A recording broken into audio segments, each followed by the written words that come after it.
Queen Marika is the vessel of the Elden Ring, carrier of its vision. Golden amber contains the remnants of ancient life. The form you see before you is merely a projection. My body lies elsewhere. Myself. Mine other self. A god in truth. But what if I tell you the Greater Will was tricked, and Marika was falsely chosen as a god? Hi, I'm Banuune, and I welcome you to my journey discovering the mysteries of Elden Ring. As the lore gets very complicated, I'll recommend taking my hand as I guide you through it. And don't forget to like the video and subscribe if you want to support my channel. But let me warn you first, to be able to fully enjoy my theory, you must know that I like to take a different perspective on the things presented. I like to read in between the lines and also look at the surroundings, because I think Miyazaki hid a secret story here that is waiting to be unveiled. The script for this video was already done weeks ago, and I started working on it before the release of the DLC. But as I do have a real job, I was unable to finish it before the release. And now that the DLC is out, I actually didn't have to change much. Which doesn't mean anything in the Elden Ring lore, but still. Now I'd say, let's dive into the video.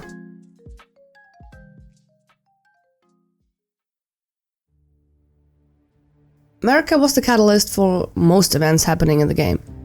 Yet, she still stands out as one of the biggest mysteries in Elden Ring. She has been the main focus for many theories out there. The game sprinkles some information about her here and there, but figuring out how all of them are connected is harder than you think. Many speculated that Melina is Marika's daughter, that was given the purpose of spreading Marika's words. Spoken echoes linger here. The DLC even confirmed this in Messmer's kindling. The kindling that burned inside Messmer the Impaler. Messmer, much like his younger sister, bore a vision of fire. And as Melina is the one who guided us to the Flame of Ruin, and became the kindling herself, while also being called Marika of Daughter in the file names, we can assume that this description is talking about Melina. But unlike Messmer, she was not born from a mother. She was born at the foot of the Erd tree. But her children still don't answer anything about Marika herself. And after some thinking, I realized that figuring out Marika won't be an easy task.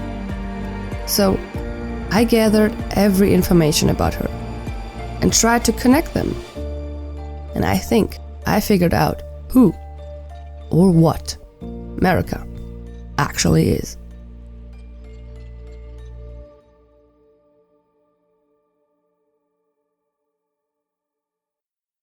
The Newmen are said to have come from outside the lands between, and are in fact of the same stock as Queen Marika herself. The assassins that carried out the deeds of the Knight of the Black Knives were all women, and rumoured to be Newman, who had close ties with Marika herself. They say the assassins who carried out the deed were scions of the Eternal City, a group entirely of women arrayed in armour of silver under cloaks which fooled the eye. Scions means descendants, which means the Eternal Cities came first, then Marika, then the other Newman. But what is a Newman? According to the Elden Ring wiki, the Newmen are called Marebito in the Japanese version, literally meaning rare person. And Marebito is an ancient Japanese word, referring to a supernatural being who came from afar, bringing gifts of wisdom, spiritual knowledge, and happiness. This makes sense if you look at the character selection for the Newman. It reads, The face of the Newman, supposed descendants of denizens of another world, long-lived, but seldom born. So, the Newmen come from outside the lands between, and this is solidified in the description for Marika's hammer. Stone hammer made in the lands of the Newmen, outside the lands between. Okay. But what if I tell you, the land of the Newman is actually in the land of Shadow? Before the release of Shadow of the Erd Tree, I had a small argument with someone about this. They said Because the Newmen are called Maribito in Japanese, who are kinda divine, the land of the Newmen is not the same as the land of shadow. It has to be located in a godly or divine realm outside of this world, like a spirit world. And yeah, I think I'm right. Anyways, if you proceed the game far enough, you will find out two important things that can link the Maribito or the Newman to the realm of shadow. As it is here that divinity is given to individuals by some ritual at the, you've guessed it, gate of divinity. The Land of Shadow, a place obscured by the Erd Tree, where the goddess Marika first set foot. In fact, the Land of Shadow is the place where Marika became a god, and the Golden Tree was born. And close to the Shadow Keep, where we can find Mesmer, there is this one village called Shaman Village.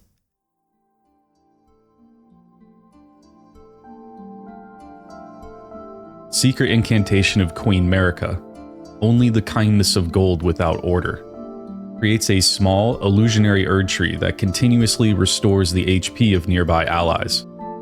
Marika bathed the village of her home in gold, knowing full well that there was no one to heal. A braid of golden hair cut loose, Queen Marika's offering to the Grandmother. What was her prayer? Her wish? Her confession? There was no one left to answer, and Marika never returned home again.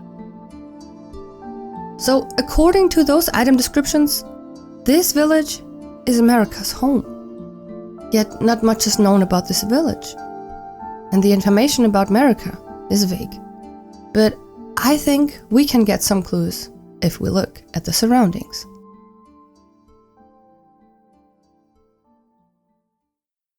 Each of us was chosen by our own two fingers. Close to the Shaman village, we can find the finger runes of Deo. The mother of all two fingers and finger creepers was in turn a magnificently gleaming daughter of the Greater Will, and the first shooting star to fall upon the lands between. So the fingers that chose Marika were probably also children of Meadow, who is the name giver of the Cathedral of Manus Meadow. The cathedral can interestingly be found very close to the Shaman village, and here we also can find Emir. I will be the true mother. He is a Carian and very obsessed with the fingers, which are also stars, and they believe that glintstones contain the power of their life. Glintstone is the amber of the cosmos. Golden amber contains the remnants of ancient life and houses its vitality, while glintstone contains residual life, and thus the vitality of the stars. But according to the Lazuli robe, some of the Carians changed their minds. These scholars who sought to master Carian sorcery instead learned to see the moon as equal to the stars. This robe in the hue of the full moon signifies their heresy. Some of their kind can still be found in the Land of Shadow. But the Carians' obsession with stars and their moon-worshipping heretics reminded me of something. This talisman represents the lost black moon. The moon of Noxtella was the guide of countless stars. A malformed star born in the lightless void far away, once destroyed an eternal city and took away their sky. Long ago, the Nox invoked the ire of the Greater Will and were banished deep underground. Now they live under a false night sky in eternal anticipation of their liege, of the coming age of the stars and their Lord of Night. So maybe some of the banished Carians stopped using magic and later became known as the Nox. But what does that have to do with America? You see, the Nox live in the Eternal Cities, which is also where the Newman descended from, or so it is said, and they are rumored to have close ties to Marika herself. So I think if we want to know more about Marika, we need to take a look at the Eternal Cities. And after a quick walk through Nokron, one thing became clear pretty fast. They love silver. Those beings are known as mimic tears, The mimic tears are a result of an attempt by the Eternal Cities to forge a lord. Huh? Did you hear that? That was weird. They seem to be made from silver. According to the alchemical mythology, which is a big theme in Elden Ring, silver is highly associated with the moon, and gold with the sun. Remember this fact, we're gonna talk about it later. It seems the Nox experimented a lot with silver, and tried to create various beings with it. Mimic spheres, mimic tears, and even lords. Mimic tear-like beings can also be found in the realm of shadow. It seems that they were imbued with different kinds of elements, but none of them turn into human form, so it seems those were used for their elemental properties only.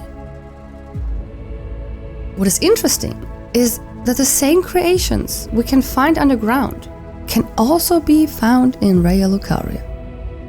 So it seems that the Carians too made beings from silver, but unlike the ones the Nox made, their creations were not seen as lords. They were made for their experiments of creating puppets, or slaves. And at some point, the Carians managed to create the Albinaurics. But the first gen Albinaurics started decaying very fast, while also growing the desire to be seen as a real being. O young yet towering sister of ours, let the birthing droplet in and create life for us, for all the Albinaurics. This desire was also represented in Asimi's cut questline. There we would have met Asimi, a mimic tear, that had the desire to become a real being. But the Carians didn't want their lab rats to believe they could be free. So they made the second gen Albinaurics. And these ones can talk, but seem to be not decaying that fast, which means it is possible to extend the lifespan of the Albinaurics. But according to Albus, they too will die. My legs will soon fade, and with them my life. Alas, this is the immovable fate of all Albinaurics. So this means that even the second gen will not last. I think that similar experiments were going on in the Eternal Cities. But other than the Carians, the Nox worshipped the moon. So their silver creations are not considered slaves. They were lords.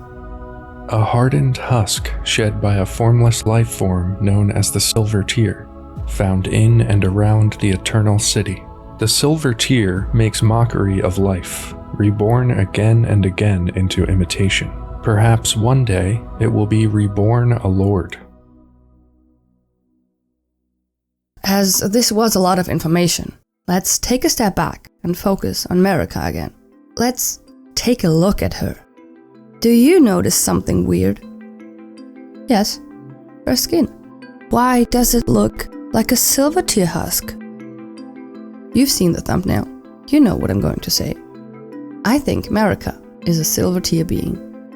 Mesmer, her son, even has silver skin. And the Toothwhip item description tells us that the flesh of the shamans were said to melt harmoniously with others, which fits perfectly with the assumption that those are also mimic blobs imbued with other elements, as mimics do adapt pretty well. Also, the shamans were stuffed into silver pots. So there is a clear connection between Marika and silver. Another connection would probably be the Albinauric shack, close to the Shadow Tree Chalice.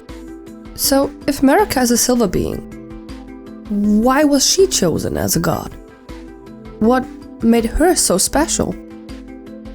I think the answer lies within the stars. Remember what Selene said? Golden amber houses the remnants of ancient life and its vitality. And I think Marika was imbued with this golden amber. And with the DLC we got multiple options for what this golden amber could be. It could be the golden amber sap dripping out of the Shadow Tree. Or it could be those golden particles we see inside the fingers in the finger runes, of which at least one is the site of a falling star. and both are very close to the shaman village itself. And talking about those ruins, maybe this is where Marika got her own 2 fingers. She or her creators could have harvested them to make her own fingers. And they adapted to Marika and the Newman, as they are ever so fond of their mothers at a young age. And according to Ymir, anyone can become a mother to the fingers. Or she even used the finger mimic. It could also be my initial idea that Marika's creators used the amber blobs from Astel, as I believe that his remembrance isn't talking about him, but rather one of the other malformed stars in the lands between. But whatever was used in this case, the golden amber contained the essence of the stars. And I think that this golden star amber later tricked the greater will into believing she is one of them. Or even thinking she was part of the Elden Beast it sent down earlier. Because from the Elden Star's incantation we learn that the Elden Beast is simply a star, just like Asta, the fingers, and the Elden Ring itself.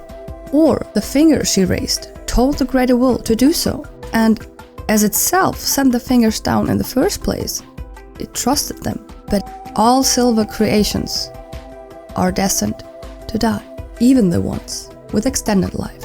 So when Marika obtained the Elden Ring, she removed the death she was destined to die. And that is how she became immortal. And maybe this is the reason she tried to bathe her village in gold, to at least extend their life. But even she knew it would be no help. They all would die.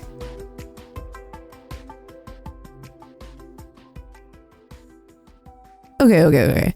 But if Marika was born in the realm of shadow, how did she get in the lands between? Good question. I see the realm of shadow like the Outlands and Lion King, meaning it was always known as such, even before the veil. So maybe she came to the lands between before the worlds were separated. Or she came to the lands between through the underground, where we also can find the entrance to the realm of shadow. Sounds plausible, but if the greater will was so pro-gold, how could it not recognize her as a pro-silver being? You did say gold is sun and silver is moon. They would be opposites. Oh, that's pretty easy. She disguised herself as Radagon. As a mimic, she can shapeshift. But Banuune, you just said she is a mimic. They mimic. Who did she mimic? Radagon looks pretty unique, so how do you explain that? You're right. There's no one that looks like Oh. What do we have here? Doesn't that look like Radagon? I've also noticed the similarity between Radagon and those statues too. Whoa! Hello. Where did you come from? Wait, were you the voice I heard earlier? Oh, hi. Yes, it was me. Sorry for that. I heard you both talking about the sainted statues and thought I could add my own thoughts to it. Oh yeah, go on. Thank you. So as I said in one of my previous videos, I think those statues represent Radagon. We know Radagon was a champion and a scholar, and we can see these statues holding a sword in a book. The statue also has its hair concealed, which is also very much like Radagon, as according to the giant's red braid, he despised his red hair, so he would have a reason to hide it under his cloak. Banuune also thinks that these are Radagon statues, but her theory states that those statues came first and Marika took them as a base for her masculine look, which, seeing it from this perspective, can actually make sense. It's also worth mentioning that these statues are only found close to the Lake of Rot, which is directly underneath Raya Lucaria, which is also where Radagon fought Renala and also married her. Maybe she fell in love with him because he looked like this guy. So looking at all of these hints, we can kind of see similarities with Radagon and these statues.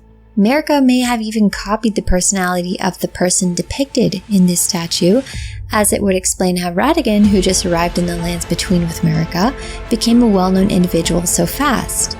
The first time we hear about him in the game is during the Liurnian Wars, which probably took place not too long before Radagon and Rennala met, as they met on the battlefield. And Radagon is seemingly the only person that became a well-known figure after the Liurnian Wars, which is weird as he didn't even win that war. Additionally, the Cathedral of Manus Meteor is covered with those statues, so this person must be someone special. And as Banuune established, the cathedral is very close to the shaman village, so even here she had the chance to use the statue as a base for her Radagon look. Interesting. Thank you, Kite.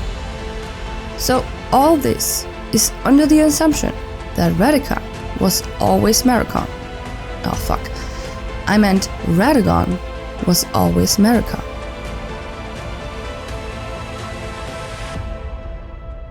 In alchemical beliefs, there is a being called the Rebus. Many creators have pointed that out already, but here's a quick refresh. According to Wikipedia, the Rebus is the end product of an alchemical magnum opus, or great work.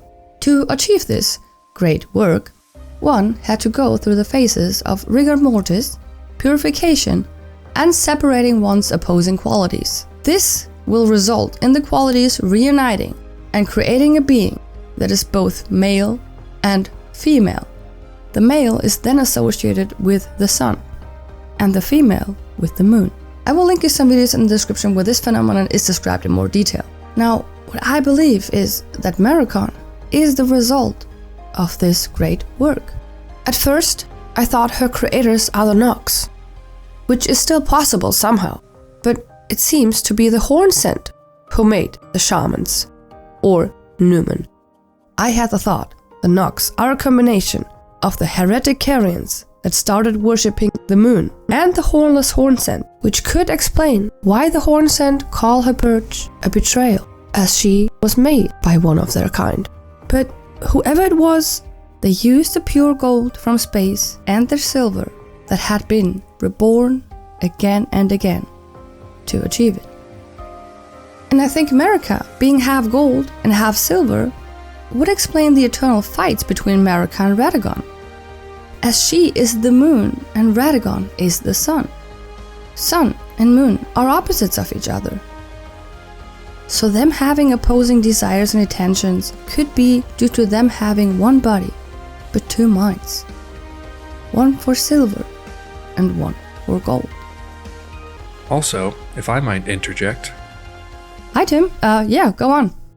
This merging of gold and silver reminds me a lot of Dee and his brother. The inseparable sword is forged by compounding silver and gold. The inseparable twins found solace in the Golden Order, the only institution not to revile them as accursed beings. But why would Dee and his brother be seen as accursed beings? Maybe it's because combining gold and silver to create life is heresy. But if Marika herself is created from gold and silver, it makes sense that her Golden Order wouldn't see them as accursed beings. Interesting addition. Something to think about. Now, you might want to ask me how I explain the endgame, where Radagon is turned into a sword, but Marika is still present after the fight. I think this is also visually explained in the game itself.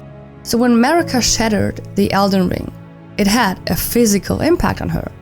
And keep in mind, Marika was chosen by the Greater Will, not created, but by implementing the Elden Beast inside of Marika, she became the Elden Ring.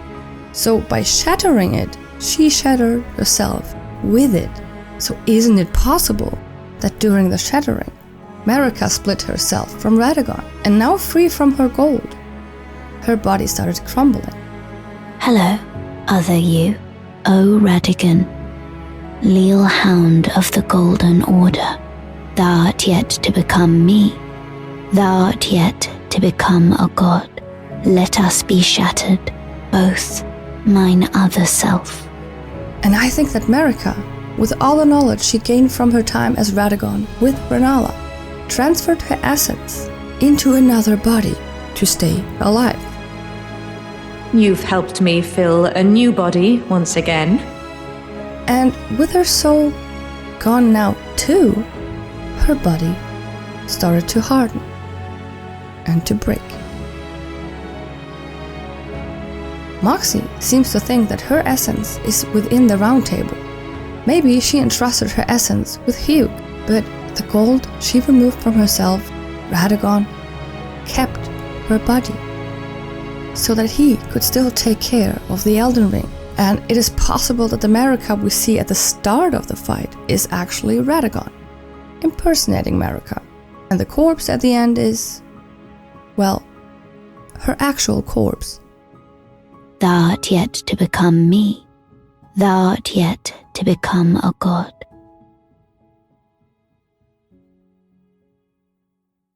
So, what do you think? Is there a reason why Marika looks like a silvertear husk? Or is it just coincidence? I believe there's a reason for every information the game gives us. And sometimes the information is nothing more than a texture on a wall. But if we're open enough, we can find out how they connect. This is how I got the idea of Marika being a silvertear. I noticed that she looks like a silvertear husk. And as a Newman, she has close ties to the Eternal Cities, where their inhabitants try to create a lord from silver, while worshipping the moon and the stars. Then the DLC gave us the information that she is a shaman, and they were stuffed into silver jars. So Marika has more than enough connections to silver and the stars. And as we can find stars everywhere she goes, we can assume that stars are a part of her very being. And this is why I believe that Marika is a silver creation imbued with amber gold from the stars. But how would you connect the information? Do you think she could be a silvertear, or is she something totally different? I'd love to hear your thoughts about Marika in the comments section down below. And don't forget to like and subscribe to not lose me to the YouTube algorithm. But before we end this, I would like to give a big thank you to my best friends Gil and Moxie, as well as Ziostorm, Kitetails, Tim Diggity, All Good Things Jake, and Bandit. Bandit Games? Anyways, thank you for being a part of my video. I will link their channels down below, so make sure to check them out and give them a hug while you're there. They made fantastic lore videos about Elden Ring, Zelda, and other games. So if you like the sneak peek of their voice, make sure to check them out. And also thank you for staying till the end. I'm looking forward to see you in the next one. Bye!